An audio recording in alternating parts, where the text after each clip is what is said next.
Assalamualaikum. Apa khabar anak murid Ustazah? Baiklah, pada hari ini kamu semua akan belajar pendidikan Islam bersama Ustazah Emma. Sebelum kita mulakan pelajaran kita pada hari ini, Ustazah nak marilah kita menadah tangan membaca doa penerang hati. Bismillahirrahmanirrahim. Allahumma aftah alaina hikmataka wansyur alaina min khazaini rahmatika ya arhamar rahimin. Rabbi syurah li sadri wa yassir li amri wa halul uqdatam min lisani yafqahu qawli. Amin. Baiklah, seterusnya Ustazah nak kamu semua ambil buku teks pendidikan Islam dan buka muka surat 128. Jumpa. Hari ini kita akan belajar tajuk Perkenankan Doaku. Apa ya yang akan kita pelajari pada hari ini? Baiklah, yang pertama kita akan mengetahui maksud doa, membaca dalil nakli yang berkaitan adab berdoa, mengaplikasikan adab-adab berdoa mengikut sunnah Rasulullah. Seterusnya, kita akan mengetahui apakah kepentingan adab berdoa mengikut sunnah Rasulullah.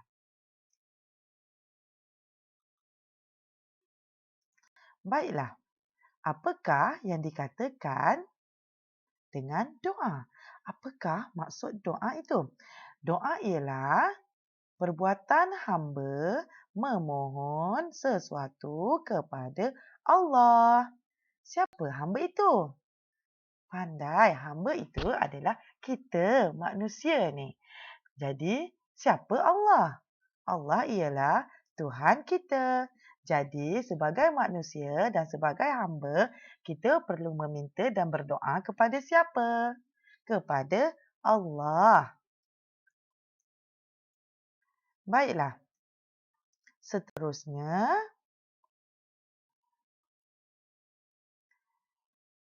dalil nakli. Allah Subhanahu Wa Taala memerintahkan kita supaya berdoa. Firman-Nya, A'udzubillahi minasyaitonirrajim wa qala rabbukum ud'uni astajib lakum. Maksudnya, Tuhanmu telah berkata, berdoalah kepadaku, nescaya aku perkenankan. Surah Ghafir ayat 60. Allah dah kata dalam Al-Quran, kita sebagai hamba berdoalah kepada Allah.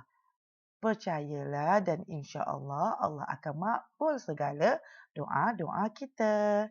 Baiklah, seterusnya kita akan mempelajari tata cara berdoa. Apakah yang dimaksudkan dengan tata cara? Tata cara ialah adab-adab semasa berdoa. Apakah adabnya? Yang pertama, sebelum berdoa kita mesti niat yang ikhlas. Doa itu adalah kerana Allah. Kemudian kita hendaklah dalam keadaan yang berwudu. Yang ini dalam keadaan suci dan bersih daripada hadas dan najis. Ketiga, seterusnya kita perlulah menghadap kiblat. Keempat, menadah tangan. Kelima, menumpukan perhatian pada doa. Seterusnya, memulakan dengan memuji Allah. Selawat kepada Nabi Muhammad SAW. Seterusnya, merendahkan suara, berdoa dengan penuh keyakinan, dibaca dengan tenang dan tertib. Seterusnya, mengucapkan amin selepas kita berdoa. Sekarang, kita dah tahu apakah adab-adab berdoa. Jika kita mengamalkan adab-adab berdoa ini, insya-Allah doa yang kita harapkan daripada Allah akan dimakbulkan. Baiklah, seterusnya kita akan mempelajari apakah kepentingan mengamalkan adab berdoa. Yang pertama, supaya Allah memperkenankan permintaan. Allah akan menerima doa daripada Hambanya. Siapa hambanya? Ya, kita. Allah akan makbulkan doa kita. Jangan risau. Pastikan kita amalkan adab-adab berdoa dengan betul.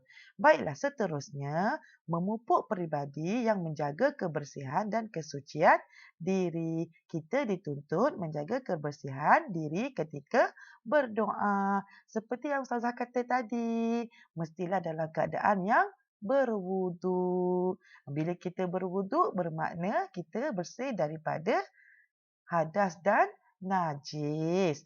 Baiklah, yang seterusnya dapat membentuk sikap berusaha dengan bersungguh-sungguh.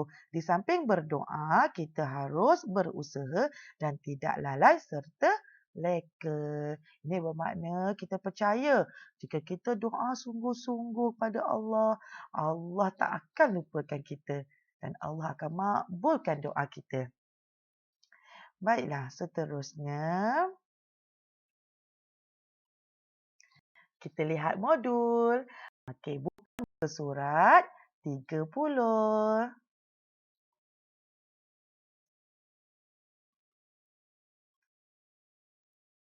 Okey, jumpa.